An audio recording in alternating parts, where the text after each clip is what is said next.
Hermanos, buenas tardes, buenos días. Buenas tardes. La lectura se encuentra en Samuel 7, del 1 al 17. Sucedió que cuando el rey David ya moraba en su casa y el Señor le había dado descanso de sus enemigos por todos lados, el rey dijo al profeta Natán: «Mira, yo habito en una casa de cedro, pero el arca de Dios mora en medio de cortinas». Entonces Natán dijo al rey: «Vaya, haga todo lo que está en su corazón, porque el Señor está con usted». Y esa misma noche la palabra del Señor vino a Natán: «Ve y dile a mi siervo David, así dice el Señor, ¿eres tú el que me va a edificar una casa para morar en ella? Pues no he morado en una casa desde el día en que saqué de Egipto a los israelitas hasta hoy, sino que he andado errante en una tienda, en un tabernáculo. Donde quiera que he ido con todos los israelitas, hablé palabra alguna de las tribus de Israel, a la cual haya ordenado que pastoreara a mi pueblo Israel, diciéndoles: ¿por qué ustedes no me han edificado una casa de cedro? Ahora pues, así dirás a mi siervo David: así dice el Señor de los ejércitos, yo te tomé del pastizal, de seguir las ovejas, para que fueras príncipe sobre mi pueblo Israel, y he estado contigo por donde quiera que has ido, y he experimentado a todos tus enemigos de delante de ti. Y haré de ti un gran nombre, como el nombre de los grandes que hay en la tierra. Asignaré también un lugar para mi pueblo Israel, y lo plantaré allí a fin de que habite en su propio lugar, y no sea perturbado de nuevo. Y los malvados los aflijan más como antes, desde el día en que ordené que hubiera jueces sobre mi pueblo Israel. A ti te daré reposo de todos tus enemigos. El Señor también te hace saber que el Señor te edificará una casa. Cuando tus días se cumplan y reposes con tus padres, levantaré a tus descendientes después de ti, el cual saldrá de tus entrañas, y estableceré su reino. Él edificará casa a mi nombre, y yo estableceré el trono de su reino para siempre. Yo seré padre para él, y él será hijo para mí. Cuando cometa iniquidad, lo castigaré con vara de hombres y con azotes de hijos de hombres. Pero mi misericordia no se apartará de él, como la aparté de Saúl, a quien quité de delante de ti. Tu casa y tu reino permanecerán para siempre delante de mí. Tu trono será establecido para siempre». Hermanos, esta es palabra de Dios. Buenos días, hermanos, ¿cómo están? Bueno, los invito a orar.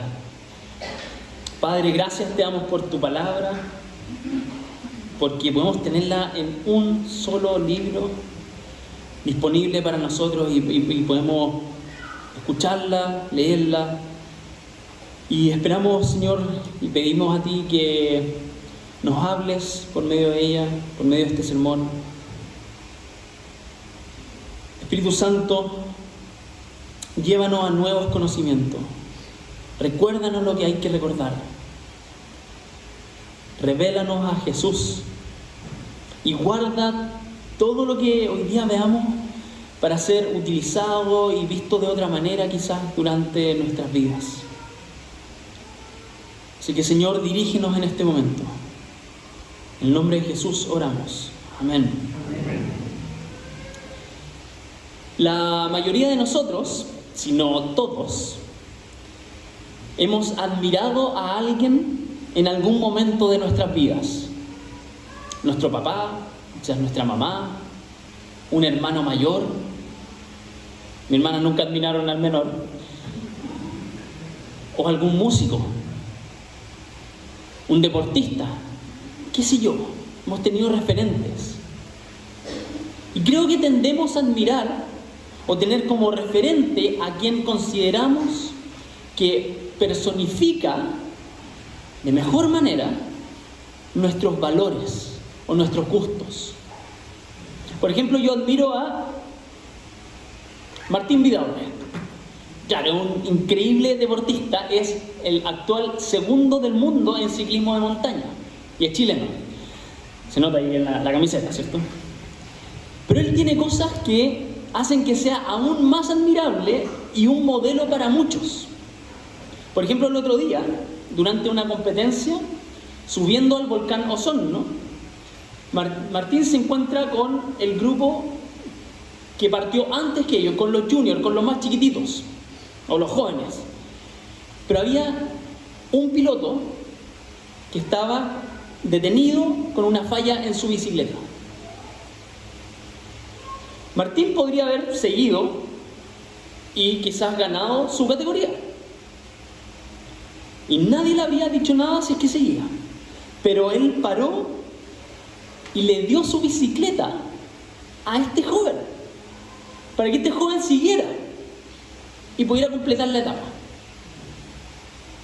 Pero no solo eso, Martín no se retiró, agarró la bicicleta mala, que estaba con el cambio más pesado, y siguió subiendo, con una inclinación impresionante, y haciendo toda la fuerza, sufriendo a cada metro hasta completar la etapa. Algo que pocos o quizás ningún otro podría haber hecho. Es un grande, ¿o no? Ya lo invito a ver el campeonato. No. Miren, yo admiro eso. Más que quizás las medallas. Admiro más esos gestos, esos valores. Me parecen más importantes que un título. Ahí tenemos a un personaje admirable, un modelo a seguir para muchos. Así, Dios ha puesto en la Biblia varios ejemplos de personas que personifican sus valores. Y los pone ahí no para decirnos cómo nosotros deberíamos vivir, sino primeramente para enseñarnos, para mostrarnos a qué deberíamos poner atención. ¿Qué es lo que nosotros deberíamos valorar? Y que esas cosas apunten a quien realmente deberíamos admirar e imitar. Ese es el caso de David. Voy a jugar ahí una foto de la serie David, se les recomiendo. Al leer el relato de su vida, podemos notar distintos aspectos de su carácter que destacan lo que Dios considera valioso. Y el relato nos invita a poner atención a esos detalles. No para que lo admiremos solo a Él, sino están ahí para prepararnos, para conocer, o más bien para reconocer esos mismos aspectos que son valiosos para Dios, pero llevados a plenitud en Jesús. Ah, mira, David hacía tal o cual cosa. Ah, por eso Jesús hace eso. Eso debería yo admirar de Jesús, porque la Biblia me estuvo preparando para eso. La vida de David funciona como un molde que solo Jesús llena completamente. Creo que David también fue un modelo formador para el mismo Jesús, porque Jesús creció escuchando, leyendo las Escrituras, y creció con la figura de David, enseñándole cómo vivir su verdadera identidad como el Hijo de Dios, enseñándole a vivir conforme al corazón de Dios. Entonces, si analizamos a David a la luz del resto de la Biblia, no a la luz de Hollywood, sino que cómo la Biblia nos invita a estudiar a David, vamos a afinar, nos vamos a poner los mejores lentes, vamos a afinar nuestra mirada para conocer mejor a Jesús. Por eso, una vez que reconocemos lo positivo de David, expresado perfectamente en Jesús, podemos también mirar a David y tomarlo como un modelo de vida, que nos muestra cómo vivir nuestra nueva identidad en Cristo. ¿Se acuerdan de algunos sermones hablé de esto? Que hemos sido adoptados como hijos de Dios por la fe en Jesús. Entonces, si aprendemos más de David, vamos a conocer más a Cristo para así ser más como Él, para ser más como Jesús. Por eso en esta serie que comienza hoy día, una serie de varios sermones que comienza hoy día, vamos a ver lo que significa ser hijos conforme al corazón de Dios. ¿Y cómo vamos a hacer eso? Vamos a estar explorando la vida, el carácter y la historia de David. Ciertamente lo podríamos hacer viendo la vida de Jesús, pero como he dicho, podemos conocer más a Jesús mirando primero a David, para llegar después a Jesús. Vamos a ver por qué David fue elegido, cómo expresó su fe, cómo expresó su dependencia de Dios, cómo fueron sus momentos de arrepentimiento, o cómo se expresaba su hambre y sed de justicia. Vamos a ver que él tenía un corazón misericordioso y que Dios lo tiene que disciplinar. Vamos a ver cómo reacciona frente a eso. Y por supuesto también vamos a ver su vida de adoración. Ahora, ¿cómo fue la vida de David? ¿Podría resumirlo? Hagámoslo resumirlo. La historia de David no es la historia de un héroe que asciende sin ningún problema, sin tropiezos. Es la historia de un rey elegido por Dios. No alguien que llegó a ser rey por sus propios esfuerzos, sino fue Dios el que lo eligió. David no era más que un mero pastor de ovejas, si se alcanza a ver ahí la ovejita. No era más que un pastor de ovejas cuando Dios lo eligió. Y no lo escoge por su apariencia, ni por su inteligencia o por su fuerza, sino porque Dios ve su corazón. Un corazón que no era perfecto, pero era un corazón sencillo, que no confiaba en sí mismo, sino que reconocía su profunda necesidad de Dios. Ese era el tipo de rey que Israel verdaderamente necesitaba. No uno como Saúl, que era todo lo contrario, que confiaba mucho, era apuesto, era grande, era fuerte, sabía dirigir las tropas.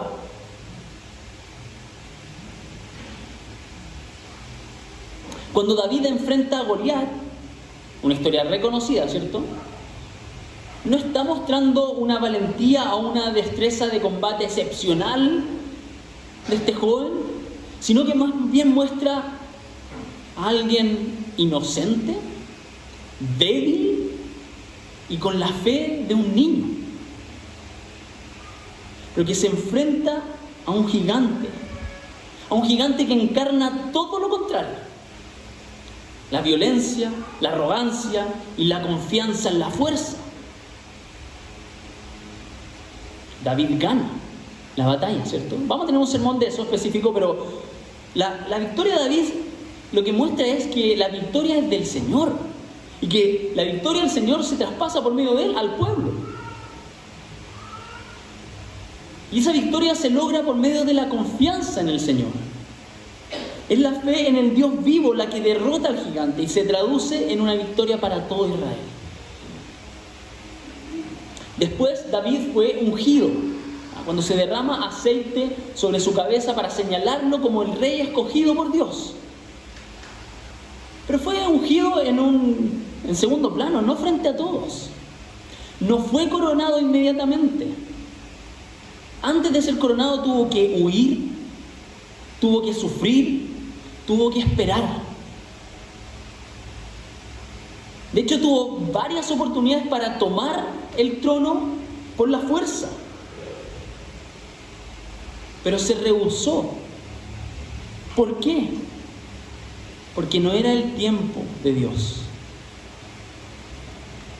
David una y otra vez decide confiar en Dios y esperar a que el Señor lo coronara. Finalmente llega al trono, hace muchas cosas buenas, el reino empieza a funcionar súper bien y pareciera que todo se cumple. Y ahí nos encontramos con 2 Samuel 7, que es la lectura que tuvimos previo al sermón. Ahí David está en su mejor momento. Miren el verso 1. Ya moraba en su casa y el Señor le había dado descanso de sus enemigos por todos lados. Victorioso, estable. A todos nos gustaría tener ese momento en la vida y, listo, lo logré, ahora está todo funcionando. Ya no está huyendo, ya no está meramente sobreviviendo, está instaladísimo en su gran trono de un buen reino. Así que desde ahí cree estar en las condiciones para poner el broche de oro a su reinado. Este reino está bueno, voy a dejar un legado. Y quiere hacer algo que suena súper bueno, ¿cierto? Miren el verso 2. Le voy a construir una casa al Señor. ¿Puedo, cierto? Porque en su mente no está bien que el Señor, que su presencia habite en una carpa. El Señor se merece algo más, piensa David. Y también él considera que el Dios de este reino merece algo más. Si este es un buen reino. Y él cree que puede construirle algo digno. Como si dijera, yo, el rey, quiero hacer algo grande por ti. Pero Dios le dice, versos 4 y 5, epa. ¿Tú? ¿Mi siervo? ¿Ven? No le dice el rey, mi siervo. ¿Tú, mi siervo, me vas a construir una casa a mí? Déjame recordarte algo, querido David. Versos 6 y 7. Yo, dice el Señor, yo escogí habitar en una tienda para ustedes. Yo decidí estar en medio de ustedes en una carpa. Nunca te pedí a ti ni al pueblo que me construyeran un templo como tú ves que los otros pueblos, un templo como el que tú ves que los otros pueblos tienen para sus dioses. Yo no te pedí eso. No necesito que me paguen. No necesito que me devuelvan. Ni menos pueden comprarme. Dios le dice una y otra vez, yo, miren los versos 8 al 11, yo te saqué del pastoreo de ovejas. Yo te he traído hasta aquí.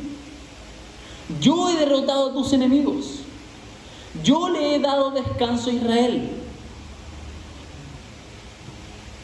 Es más, yo, dice el Señor, te edificaré una casa a ti. Una casa real, una dinastía.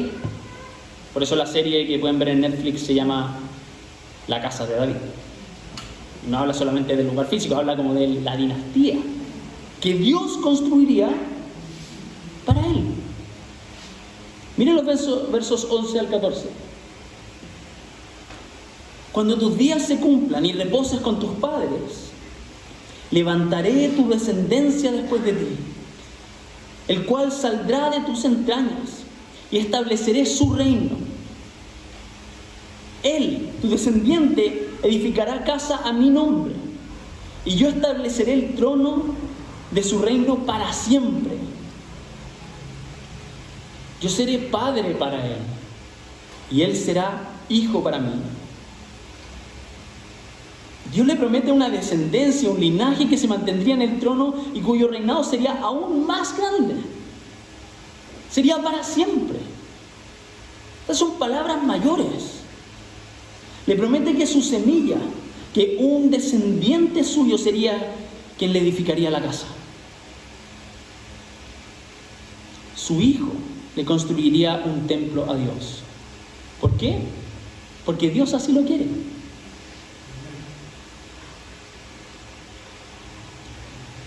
Claro, David tuvo descendencia, ¿cierto?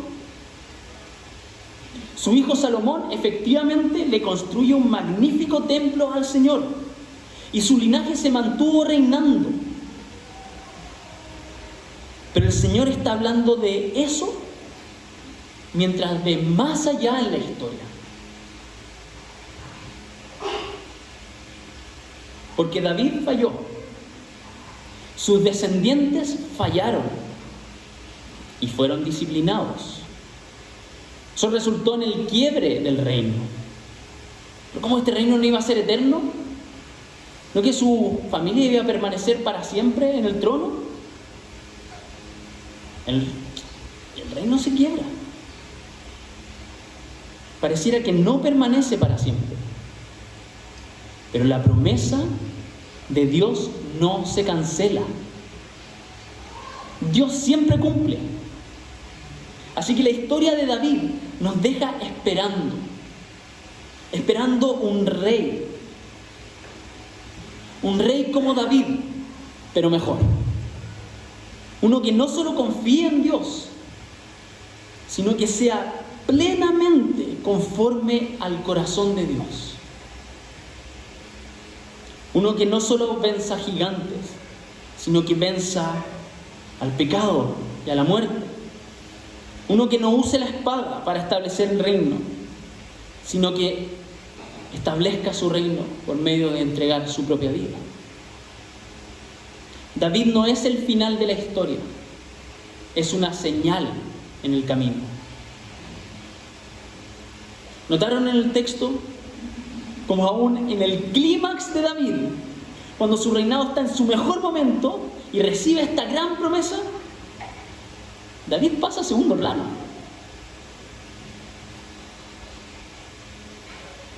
Los importantes en esta historia y en la historia de toda la Biblia, los importantes son el Señor, y a quien toda su historia apunta, a Jesús. Al comienzo hablamos de modelos de personas que admiramos porque encarnan esos valores que consideramos importantes. Como les dije, la Biblia nos pone modelos, nos enseña con ejemplos, con historias. No solo nos dice qué creer, nos dice a quién mirar. Por ejemplo, como hemos visto hoy, como una pincelada, David fue un modelo, pero no para que lo imitemos ciegamente o para que patudamente lo apliquemos a nosotros. David hizo esto, yo quiero ser como David. La Biblia no se trata de nosotros. Modelos como David están ahí principalmente para enseñarnos algo acerca de Dios y para, como he dicho, entrenar nuestra vista para reconocer lo que Dios valora, para ver con mejor definición a Jesús. Finalmente está ahí para que nosotros admiremos más a Jesús. Para que admiremos más a Jesús que a David, para que admiremos más a Jesús que a Martín Vidaurre, o cualquier ejemplo que ustedes quieran poner. Que podamos, por medio de haber conocido primero a David, podamos reconocer a Jesús como el Mesías, como el ungido de Dios, el escogido para ser el Rey de Reyes. Y que al reconocerlo podamos depositar toda nuestra fe en Él como nuestro Señor y Salvador. Entonces el problema no es admirar personas, ¿cierto? No tiene nada de malo. El problema es si admiramos mal o si escogemos mal a quien admirar. Por eso Dios corre del centro de la historia a David, para decirnos: no se queden con el molde, miren al Hijo, con mayúscula, miren a Jesús. ¿Saben? Temo que estemos desaprovechando nuestra nueva identidad en Cristo. Esa nueva identidad de si hemos confiado en Jesús, si nos hemos unido a Él en su muerte y resurrección, entonces hemos sido adoptados como hijos de Dios, criados como hijos, que se comportan como hijos, que confían como hijos, que piden perdón como hijos, que tratan de vivir honrando al Padre. Temo que hemos desaprovechado eso, o que lo estemos desaprovechando, o que tendamos a eso. Estemos desaprovechando esta adopción que nos dice que somos amados, que no importa lo que hagamos, agradamos al Padre por medio de lo que Jesús hizo, que hemos sido vestidos con la perfecta vida de Jesús, que somos hombres y mujeres conformes al corazón de Dios. ¿Estamos aprovechando eso? ¿Vivimos como hijos? ¿Vivimos la santidad regalada por Jesús? Como cristianos, ¿nos parecemos a Cristo? ¿O vivimos como cualquier otra persona? Podemos vivir diferente. Y cogí muy con detalle esa palabra podemos, porque podría decir debemos. Y sí, debemos. Pero podemos vivir diferente. ¿Cómo? Admirando a Jesús. Primero, teniéndolo como nuestro mayor ejemplo de vida. Nuestro Señor, nuestro Salvador y nuestro modelo de vida. Llenando nuestra mente de Él. Voy a pasar más horas mirando cómo pedalea Martín Vidaurre o cómo caminó Jesús sobre el agua. ¿Cómo vamos a admirar más? ¿Cómo lo vamos a tener como nuestro modelo? ¿Cómo nos vamos a llenar la mente? ¿Cómo vamos a llenar nuestro corazón de Él? Primero, vamos a mirar a David. Y vamos a ver cómo David resalta las cualidades de Jesús. Así que, además de invitarlos a seguir viniendo a esta serie de sermones que vamos a estar hablando harto de David, con nuestra vista puesta en Jesús, quiero invitarlos a dos cosas. Primero, y algo bien sencillo, lo invito a leer Primera y Segunda de Samuel. En su Antiguo Testamento, pueden partir. Al principio se habla re poco de David, de repente aparece en la historia. Y ya en Segunda de Samuel nos habla harto de David, pero pueden hacer esa lectura. Y en la medida que ponemos atención a la vida de David, creo que nos hagamos la pregunta: ¿cómo esto me prepara para ver a Jesús en el Nuevo Testamento? Segundo, los invito a que nos preguntemos: ¿a quién estoy admirando? ¿A quién estoy tomando como modelo para mi manera de vivir? Porque lo que admiramos nos forma.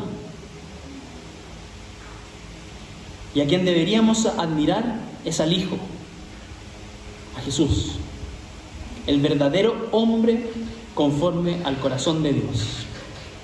Los invito a orar.